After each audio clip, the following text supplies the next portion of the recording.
اعوذ باللہ من الشیطان الرجیم، بسم اللہ الرحمن الرحیم۔ مون وظائف چینل کی جانب سے تمام ناظرین کو السلام علیکم۔ میں اپنا چینل مون وظائف کی جانب سے آپ کی خدمت میں ایک نیا وظیفہ لے کر حاضر ہوئی ہوں۔ سب سے پہلے ہمارا چینل مون وظائف کو سبسکرائب کر لیں اور بیل آئیکن کا بٹن بھی پریس کر لیں تاکہ ہر نئی آنے والی ویڈیو سب سے پہلے آپ تک پہنچ جائے۔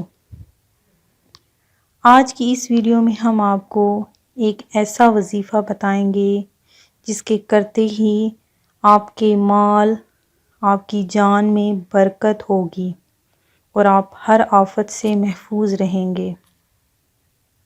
حضرت علی رضی اللہ تعالیٰ عنہ ایک بار گھر تشریف لائے تو حضرت فاطمہ رضی اللہ تعالیٰ عنہ نے کہا، میں نے یہ سود کاتا ہے، آپ اسے بازار لے جائیے اور بیچ کر آٹا لے آئیے تاکہ حسن و حسین رضی اللہ تعالیٰ عنہما کو روٹی کھلاؤں۔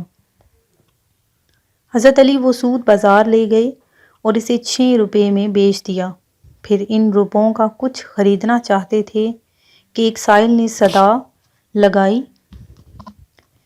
کہ کوئی ہے جو میرا قرض ادا کرے۔ حضرت علی رضی اللہ تعالیٰ عنہ نے وہ روپے اس سائل کو دے دیے۔ تھوڑی دیر کے بعد ایک اعرابی آیا جس کے پاس بڑی فربا ایک اونٹنی تھی۔ وہ بولا، اے علی، یہ اونٹنی خریدو گے؟ فرمایا، پیسے پاس نہیں۔ اعرابی نے فرمایا، ادھار دیتا ہوں۔ یہ کہہ کر اونٹنی کی مہار حضرت علی رضی اللہ تعالیٰ عنہ کے ہاتھ میں دے دی اور خود چلا گیا۔ اتنے میں ایک دوسرا اعرابی نمودار ہوا اور کہا، علی رضی اللہ تعالیٰ عنہ اونٹنی دیتے ہو؟ فرمایا، لے لو۔ اعرابی نے کہا، 300 نقد دیتا ہوں۔ یہ کہا اور 300 نقد حضرت علی رضی اللہ تعالیٰ عنہ کو دے دیے اور اونٹنی لے کر چلا گیا۔ اس کے بعد حضرت علی رضی اللہ تعالیٰ عنہ نے پہلے اعرابی کو تلاش کیا مگر وہ نہ ملا۔ آپ گھر آئے اور دیکھا حضور صلی اللہ علیہ وآلہ وسلم حضرت فاطمہ رضی اللہ تعالیٰ عنہا کے پاس تشریف فرما ہیں۔ حضور صلی اللہ علیہ وآلہ وسلم نے مسکرا کر فرمایا، علی، اونٹنی کا قصہ تم خود سناتے ہو یا میں سناؤں؟ حضرت علی رضی اللہ تعالیٰ عنہ نے عرض کیا، حضور آپ ہی سنائیے۔ فرمایا، پہلا اعرابی جبرائیل تھا اور دوسرا اعرابی اسرافیل تھا، اور اونٹنی جنت کی وہ اونٹنی تھی جس میں جنت میں فاطمہ سوار ہوں گی۔ خدا کو تمہارا اثار جو تم نے 6 روپے سائل کو دیے پسند آیا اور اس کے صلے میں دنیا میں بھی اس نے تمہیں اس کا اجر اونٹنی کی خرید و فروخت کے بہانے دیا۔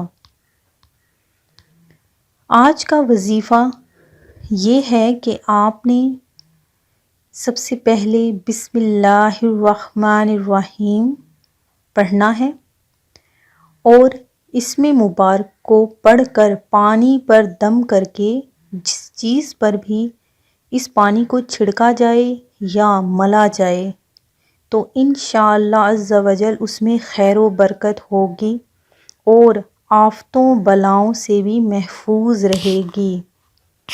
آپ نے اللہ تعالیٰ کا اسم گرامی ہے الحلیم، الحلیم، آپ نے اسے پڑھنا ہے اور پانی پر دم کر کے اس پانی کو اس چیز پر چھڑکنا ہے یا مل لینا ہے، تو جس چیز پر بھی وہ پانی آپ چھڑکیں گے اس میں برکت ہوگی اور وہ چیز آفتوں سے اور بلاؤں سے محفوظ رہے گی۔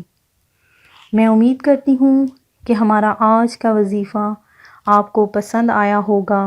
اسی طرح سے مزید وظائف سننے کے لیے ہمارا چینل مون وظائف کو دیکھتے رہیے اور اس وظیفے کو کرنا ہرگز نہ بھولیے۔ اپنا خیال رکھیے گا، دعاؤں میں یاد رکھیے گا۔ اللہ حافظ۔